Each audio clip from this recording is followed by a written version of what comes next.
જે ગામોએ સ્વૈચ્છિક રીતે ગામની કમિટી બનાવીને બંધ કર્યું એમને જેટલા અભિનંદન આપો એટલા ઓછા તાળીઓના ગગડાટ સાથે એમને અભિનંદન આપો।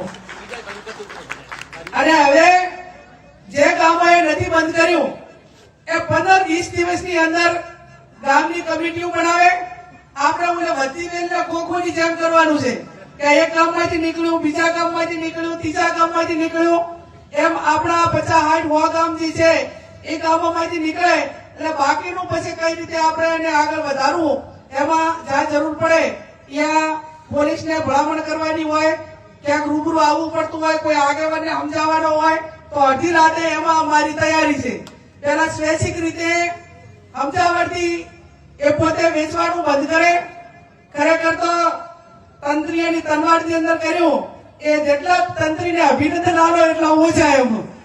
કેમ કે મેન આગેવાનો સુધરે તો બીજા સુધરવાના જ છે, પણ મેન આગેવાનોમાં ક્યાંક ને ક્યાંક પેલું રહેતા એનું અનુકરણ એ બીજા ઘણા બધા કરતા હોય છે। એટલે મુખ્ય ગામોએ એની શરૂઆત કરી છે। આવનાર સમયમાં 15-20 દાડામાં ટોટલ ગામોની કમિટી બની જાય।